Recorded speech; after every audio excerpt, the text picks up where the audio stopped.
Karir gemilang Capres 2024 Prabowo Subianto.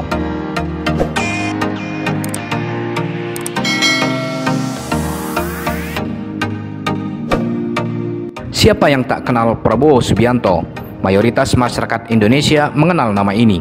Bahkan hasil-hasil survei terkini lembaga survei menunjukkan popularitas tokoh nasional yang merupakan putra dari Begawan Ekonomi Indonesia Sumitro Djojohadikusumo ini popularitasnya di atas 90%. Sejak pemilu 2009, Prabowo telah mencalonkan diri sebagai calon wakil presiden, mendampingi calon presiden Megawati Soekarno Putri, Ketua Umum PDI Perjuangan. Tak berhasil memenangkan pemilu 2009, Prabowo kembali mencalonkan diri sebagai calon presiden pada pemilu 2014 berpasangan dengan Hatta Rajasa sebagai calon wakil presiden. Namun kemenangan belum berhasil diraih. Pada pemilu 2019, Prabowo kembali mencalonkan diri sebagai calon presiden berpasangan dengan Sandiaga Uno sebagai calon wakil presiden dan harus menerima kekalahan dari pesaingnya Joko Widodo dan Ma'ruf Amin yang ditetapkan sebagai presiden dan wakil presiden RI 2019-2024. Kini menghadapi pemilu 2024, Prabowo kembali diandalkan sebagai calon presiden oleh para pendukungnya untuk menduduki kursi orang nomor 1 di Indonesia mendatang. Bila dilihat dari rekam jejak perjalanan hidupnya di dunia militer, jejak karir Prabowo dapat dikatakan gemilang.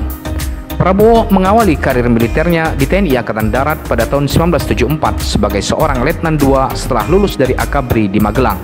Pada tahun 1976 hingga 1985, Prabowo bertugas di Komando Pasukan Sandi Yuda, Kopasanda, pasukan khusus Angkatan Darat pada saat itu. Salah satu penugasan pertamanya adalah sebagai komandan peleton pada grup 1 para komando yang menjadi bagian dari pasukan operasi Tim Nanggala di Timor Timur. Berusia 26 tahun, Prabowo merupakan salah satu komandan peleton termuda dalam operasi tersebut. Ia berperan besar dalam memimpin sebuah misi penangkapan terhadap Nikolaus Reus Lobato, pemimpin Fretilin yang pada saat operasi Seroja menjabat sebagai Perdana Menteri.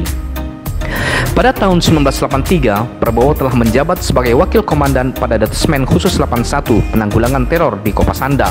Pada tahun 1985, Prabowo menjadi wakil komandan Batalion Infanteri Lintas Udara 328 Yonif Para Rider 328 Dirgahayu, pasukan Para Rider di Kostrad. 2 tahun kemudian, setelah menamatkan pelatihan Special Force Officer Course di Fort Benning, ia menjadi komandan batalion tersebut.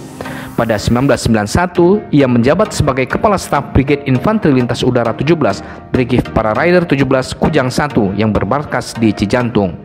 Dalam kapasitas itu, Prabowo yang saat itu telah berpangkat Letnan Kolonel terlibat dalam operasi pemburuan dan penangkapan Sanana Gusmau, salah satu tokoh pemimpin gerilyawan Fretilin. Pada tahun 1993, Prabowo kembali ke pasukan khusus yang kini dinamai Komando Pasukan Khusus atau Kopassus. Ia diangkat menjadi Komandan Grup 3 Sandi Yuda, salah satu komando kontra-insurgensi Kopassus.